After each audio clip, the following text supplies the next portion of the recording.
দুনিয়ার ব্যাপারে বুঝেন, আরো দেখেন, আরো ভাবেন, একজন একজন করে ভাবেন। দুনিয়া আরো যদি সাজান, খোদার কসম ক্ষণিকের ক্ষণিকের ক্ষণিকের অল্প সময়ের দুনিয়া চমৎকার সাজাইয়াও তৃপ্ত হইতে পারবেন না, তৃপ্ত হইতে পারবেন।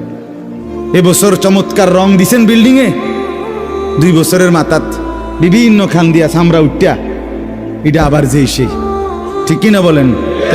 আবার রং দাও। এই সোফা চমৎকার বানাইছিল, ওই যে বার্নিশ নাই, দেখেন এই যে সোফা, এটা এই যে দেখেন, কথা বলেন না, এই সোফা এটার মধ্যে আসেনি বার্নিশ, তো এটা আবার কি করতে হইব? তো লাভ হইল কই? দুনিয়া তো ধোকা, দুনিয়া ধোকা।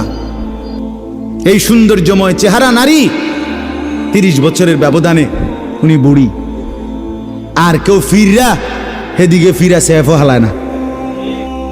আজ যেই যুবতী, যেই বেহায়া নারী, বেপর্দা মহিলা বাজারে বাজারে ঘুরতো, যৌবন, আরে সেটা তার সম্পদ না, তারটা হইলে তো নিজের হইলে তো সে কখনোই বুড়া হইতো না। আল্লাহ তাআলা বলছে, আমি যখন যৌবন শেষ করে দিলাম, তো এখন আর কোন পুরুষ তার দিকে ফিররা থুতুও বালায় না।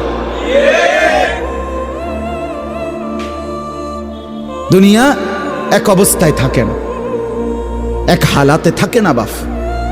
এজন্য ছেলেদেরকেও বলি, বাপ জিন্দেগি সুন্দর করো।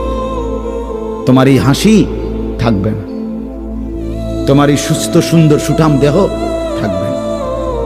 আন্তরিকতা নিয়ে শুনলে, নিজের ভিতরে নেক মানসিকতা যদি থাকে, গ্রহণ করার মানসিকতা, তাহলে অল্প কথাতেও ফায়দা হয়। আর গ্রহণ করার মানসিকতা না থাকলেও 50 বছর শুনলেও গুনার অভ্যাস ছুটে না। দেখেন না, 70 বছরের বুড়া মানুষ চা দোকানে টেলিভিশন দেখে, তাহলে এত বড় বুড়ো মানুষ, মুরব্বী, উনি এখনো যদি বিড়ি খায়, সিগারেট খায়, এখনো যদি চা দোকানে টেলিভিশন দেখে, তো ওনার এই মন্দ অভ্যাস, বদ অভ্যাস কত বছর পরে ছুটবে? উনি আরো কয়শো বছর বাঁচলে গিয়া বুঝবে এটা গুনাহ। আর ওনার আর মেয়াদ আছে কি?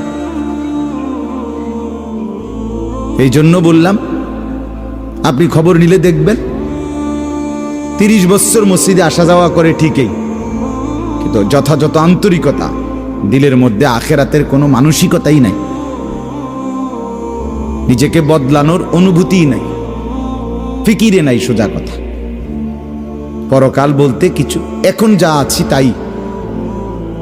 এখন সুখে থাকলে সুখী দুনিয়া, এখন দুঃখে থাকলে দুঃখী।